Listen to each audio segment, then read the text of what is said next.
വണ്ടിപ്പെരിയാറിലെ 6 വയസ്സുകാരിയുടെ അതിക്രൂര കൊലപാതകത്തിൽ പോലീസ് വീഴ്ചകൾ മുഖ്യമന്ത്രിയോട് എണ്ണിപ്പറഞ്ഞു കുടുംബം. പ്രോസിക്യൂഷനും പോലീസിനും സംഭവിച്ച വീഴ്ചകൾ അന്വേഷിക്കണമെന്ന് മുഖ്യമന്ത്രിയോട് ആവശ്യപ്പെട്ടു. പ്രതിയെ വെറുതെ വിട്ട വിചാരണ കോടതി ഉത്തരവിനെതിരെ ഹൈക്കോടതിയെ സമീപിക്കുമ്പോൾ മികച്ച അഭിഭാഷകനെ നിയോഗിക്കണമെന്നും കുടുംബം ആവശ്യപ്പെട്ടു.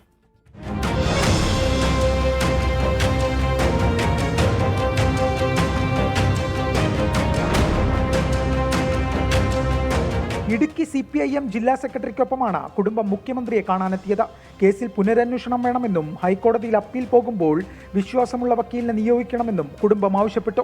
കേസിനെ കുറിച്ചുള്ള മുഴുവൻ കാര്യങ്ങളും ഒന്ന് ആലോചിച്ചിട്ട് ഈ പ്രോസിക്യൂട്ടർ നിയമിക്കുന്ന കാര്യവും കൂടെ അദ്ദേഹം പരിഹരിച്ചു തരാം എന്ന് പറഞ്ഞിട്ടുണ്ട്. നമുക്ക് ഇതിനകത്ത് ഒരു അട്രാക്സിറ്റി FIR വരേണ്ടതാണ്. അപ്പോൾ അതിനെക്കുറിച്ചൊക്കെ നമ്മൾ പറഞ്ഞിട്ടുണ്ട്.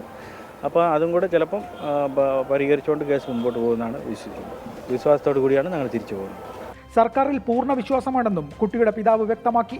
അതേസമയം ഡയറക്ടർ ജനറൽ ഓഫ് പ്രോസിക്യൂഷനുമായി ആലോചിച്ച് ഉചിതമായ നടപടി സ്വീകരിക്കുമെന്ന് മുഖ്യമന്ത്രി ഉറപ്പ് നൽകി.